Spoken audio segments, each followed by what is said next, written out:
Assalamualaikum warahmatullahi wabarakatuh. Kembali lagi di channel saya, Yuda Alif Aulia.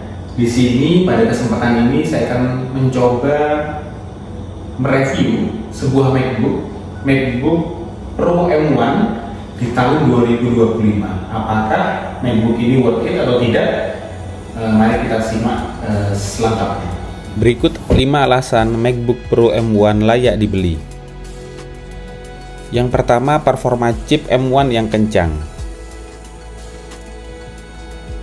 Kelebihan yang kedua, baterainya awet untuk seharian. Kelebihan ketiga, harga terjangkau berkisar 10-13 juta rupiah.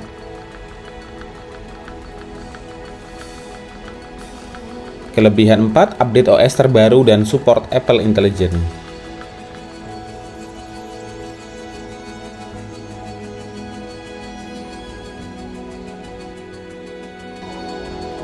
Kelebihan kelima yaitu MacBook ini memiliki layar yang sangat tajam, Retina display dengan resolusi 2560 x 1600 pixel.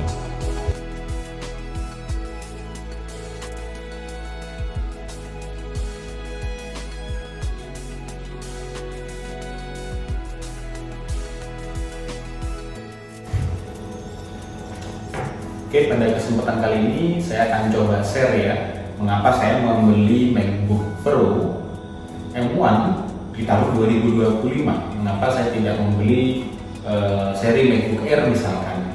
Karena kita juga perlu lihat lagi ya, penggunaan kita pribadi, peruntukannya untuk apa MacBook tersebut ya. Contohnya saya sebagai dosen IT, maka sebagian besar digunakan untuk programming, untuk edit video, untuk membuat konten misalnya. Maka hal itu cukup berat ya, sehingga memerlukan pendinginan, sehingga saya memilih MacBook Pro ini. Sedangkan perbedaan mendasar di MacBook Air adalah dia tidak memiliki active cooling ya. Jadi itulah alasan utama ya mengapa saya memilih MacBook Pro ya. Walaupun untuk penggunaan ringan MacBook Air juga masih sangat mumpuni ya, apalagi memang performa chip seri M dari Apple itu memang luar biasa ya. Apalagi itu terbukti ketika saya pengguna MacBook yang lama di seri Intel itu merasakan banyak keluhan di akhir-akhir ini, yaitu panasnya sering sekali overheat ya, lalu juga selain sering overheat, baterai sangat cepat drain habis ya. Nah, ini sangat berbeda sekali dengan MacBook Pro M1 yang sudah sangat hemat. Alasan lain yaitu kita perlu mempertimbangkan harga ya. Mungkin di rentang harga di sini akan saya lampirkan juga beberapa alternatif harga ya. Jadi rekan-rekan sekalian ketika akan membeli MacBook di tahun 2025, mungkin ada opsi yaitu membeli baru atau membeli second gitu ya. Kebetulan yang saya lakukan adalah membeli second dengan kondisi yang masih bagus dan layak pakai ya di tahun 2025. Jadi kalau di rentang harga antara 10 ya sampai 14 juta atau 13 juta, maka MacBook Pro M1 ini merupakan salah satu opsi dari pilihan yang bagus ya. Di rentang harga tersebut mungkin bekasnya rekan-rekan bisa mendapatkan MacBook Air ya, M2 mungkin, atau M3 yang masih 8 GB. Tapi menurut saya dari sisi penggunaan saya, maka saya lebih merekomendasikan MacBook Pro ya di tahun 2025 ya, untuk kebutuhan yang cukup berat. Oke, beberapa hal yang teman-teman harus perhatikan ketika memilih MacBook adalah peruntukannya. MacBook ini akan digunakan untuk apa? Untuk programming kah? Untuk video editing kah? Untuk content creator kah?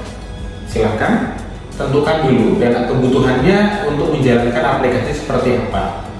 Ketika kita menggunakan MacBook itu hanya untuk kegiatan yang ringan, akan berbeda dengan untuk penggunaan yang berat gitu ya rekan-rekan sekalian. Dan satu hal lagi yang perlu dipertimbangkan ketika kita membeli MacBook Pro M1 di tahun 2025 adalah RAM-nya. RAM-nya masih 8 GB, sehingga salah satu alternatif ya bagaimana kita bisa menghemat RAM, yaitu kita hanya membuka beberapa aplikasi saja. Gunakan MacBook ini untuk membuka aplikasi yang memang penting untuk kita jalankan. Misalkan ketika kita ingin mengedit video, maka gunakan MacBook ini untuk mengedit video saja, begitu ya.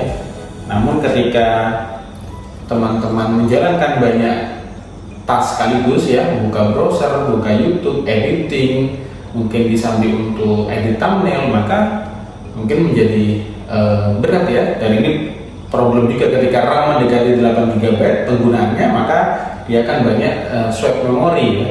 Sehingga swap memori ini memang dalam jangka waktu yang panjang ini adalah sebuah kerugian ya, karena SSD itu memiliki batas write ya, jadi sekitar 30 terabyte ya. Memang kalau penggunaannya tidak berat ya, maka tidak signifikan. Namun tetap perlu kita jaga ya, agar swap memori itu tidak terjadi terus-menerus begitu ya ketika kita menggunakan laptop MacBook ini. Sekian review dari saya, terima kasih dan sampai jumpa kembali.